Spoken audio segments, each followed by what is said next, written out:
से और पूरे प्रदेश के माध्यम से मैं वहां तक पहुंचाना चाहता हूं।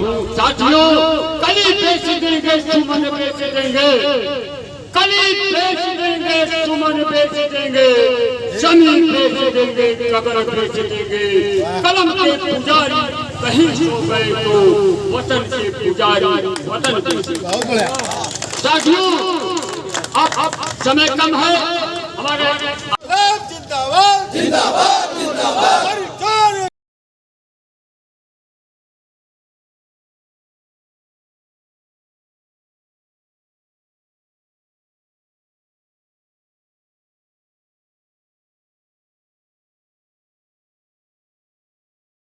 जिंदाबाद जिंदाबाद जिंदाबाद जिंदाबाद जिंदाबाद। जोर जोर में टक्कर में संघर्ष हमारा है।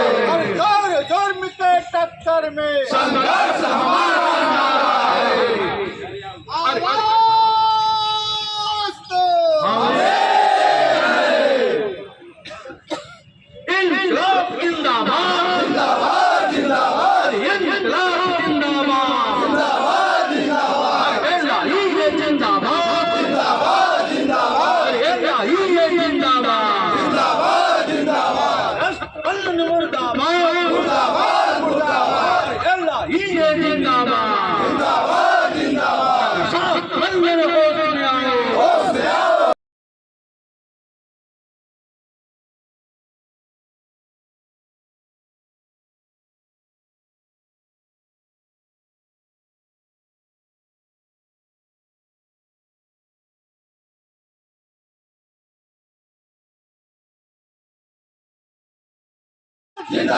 जिंदाबाद जिंदाबाद जिंदाबाद जिंदाबाद जिंदाबाद।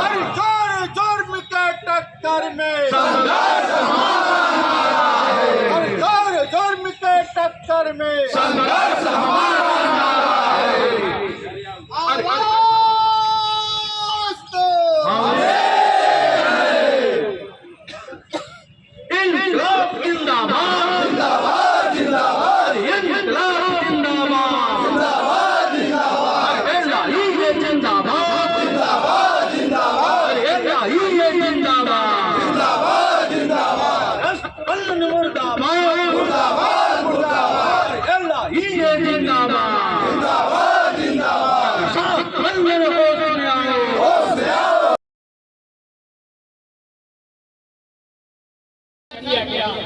ये एक रोटी का सवाल है। जिंदाबाद जिंदाबाद जिंदाबाद। जिंदाबाद जिंदाबाद जिंदाबाद।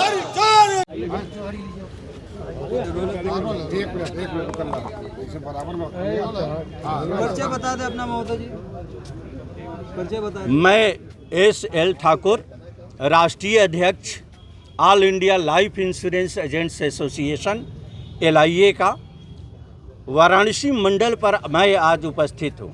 क्या बात है अध्यक्ष। All India life insurance agent association आज 1 अक्टूबर 2024 के प्रबंधन द्वारा लिए गए निर्णय के विरोध आंदोलन के रास्ते पर है। मैं स्पष्ट शब्दों में मीडिया बंधुओं के माध्यम से ये बताना चाहता हूँ कि भारतीय जीवन बीमा निगम के अंदर आमूलचूल परिवर्तन किया गया है। इस आमूलचूल परिवर्तन की मार पॉलिसी धारक सहित अभिकर्ता सहित संस्था के सारे विंग पर होगी और भारतीय जीवन बीमा निगम की स्थिति बद से बदतर होगी। इसके पीछे बहुत ही बड़ा षड्यंत्र है। मैं कहने में जरा सा भी हिचक नहीं रखता कि ये देशी विदेशी पूंजीपतियों की चाल है और भारत सरकार की नीतियां यहाँ से मैं कह सकता हूँ कि कहीं से भी दुरुस्त नहीं है। भारत सरकार भारतीय जीवन बीमा निगम की स्थिति ठीक दूरसंचार के जैसा बनानी चाहती है और प्राइवेट सेक्टर में इसे देना चाहती है। इसका षड्यंत्र शुरू कर दिया गया था FDI को ला करके इंश्योरेंस सेक्टर में, GST कर कानून को ला करके इंश्योरेंस सेक्टर में, विनिवेश को ला करके इंश्योरेंस सेक्टर में इसकी शुरुआत कर दी गई थी। All India life insurance agent association हमेशा सजग प्रहरी के जैसा संघर्ष करता रहा इन नीतियों के विरोध और सभी संगठन के लोगों को ये सचेत करता रहा कि भारतीय जीवन बीमा निगम के ऊपर बहुत ही प्रबल प्रहार होने वाला है। आज वो 10 वर्षों के बाद देखने को मिला, लेकिन संगठन ये दावा करता है कि संगठन ने 10 वर्ष पूर्व चेताया था भारतीय जीवन बीमा निगम के ऊपर बहुत बड़ा अटैक होगा, जो कि 1 अक्टूबर 2024 को किया गया।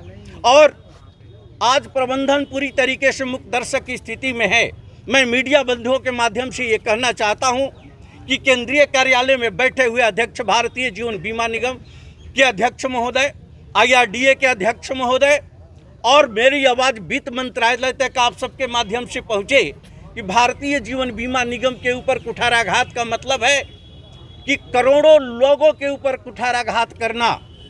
यहाँ लाखों लोग बेरोजगार होंगे, जिसकी जिम्मेदारी होगी भारत सरकार सहित प्रबंधन भारतीय जीवन बीमा निगम और IRDA के अध्यक्ष के ऊपर। ये सच्चाई है, मुझे बताने में जरा सा भी गुरेज नहीं है कि ये परिस्थितियों पर नियंत्रण नहीं किया गया तो बैठ कर के बंदरगाह के किनारे नीतियां बनाने वाले, IRDA के निर्देशों का अनुपालन करने वाले, सरकार के निर्देशों के अनुपालन करने वाले, कभी आपने ये सोचा है कि वो सुदूर क्षेत्र में रहने वाला पॉलिसी धारक, सुदूर क्षेत्र में रहने वाला अभिकर्ता अगर 1 लाख की पॉलिसी करके आता है तो कितनी मशक्कत करके वो 1 लाख की पॉलिसी लाता है। जीवन बीमा का कंसेप्ट था कि देश के नागरिकों के घर घर हम बीमा पहुंचाएंगे, बीमा का सुरक्षा कवच पहुंचाएंगे। आज आपने 1 अक्टूबर 2024 के किए गए बदलाव में पर आपने सबसे पहला बदलाव क्या किया? 1 लाख का बीमा धन को 2 लाख आपने बढ़ा दिया, पॉलिसी धारकों के किस्त को आपने बढ़ा दिया, अभिकर्ताओं के कमीशन को आपने कम कर दिया। आपने इतना बड़ा कुठाराघात किया।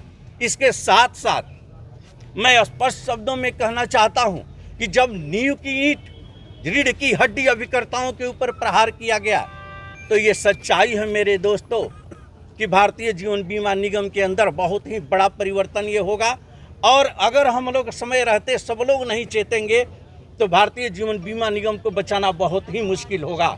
तो अपने हितों को लेकर के मैं आप सभी से अपील करना चाहता हूं और मीडिया बंधुओं के माध्यम से मैं संदेश भारतीय जीवन बीमा निगम प्रबंधन को देना चाहता हूं कि अपनी खामोशी तोड़ो। आप संगठन हो या पार्टी हो, चाहे राजनीतिक दल हो या सामाजिक संगठन हो, तमाम संगठन होते हैं, लेकिन संगठन के प्रतिनिधियों से वार्ता इग्नोर नहीं की जाती है। सभी संगठनों से वार्ता करना चाहिए और जिसके लिए नीतियां आप बनाते हो, अगर उसकी नीतियों में हिस्सेदारी नहीं होती है तो उस नीतियों का कोई मतलब नहीं होता। तानाशाहपूर्ण रवैया के अंतर्गत वो नीतियाँ थोपी जाती है, एक दमनकारी नीतियों के अंतर्गत, शोषणकारी नीतियों के अंतर्गत। आज all India life insurance agent association प्रबंधन को ये सचेत करना चाहता है कि चाहे संगठन जितने भी हो, आप कहते हो कि क्लास 1 से लेकर के क्लास 4 तक किसी संगठन को रिकॉग्नाइज नहीं करता। मैं दावे के साथ कहता हूं कि रिकॉग्नाइजेशन का अधिकार मात्र संविधान को है, तुम्हारी नियमावली की नहीं है। आज आपने यहाँ क्या किया?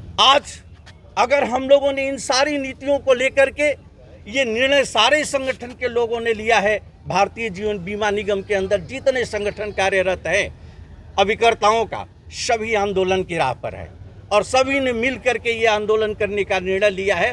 भारतीय जीवन बीमा निगम अगर नहीं चेतता है, अगर IRDA की नींद नहीं खुलती है, भारत सरकार की नींद नहीं खुलती है, तो ये आंदोलन देश पर बहुत ही बड़ा प्रबल तरीके से होगा। आने वाले दिनों में बड़ी विस्फोटक स्थिति होगी। इसी के साथ मैं अपनी बातों को विराम देता हूँ। धन्यवाद।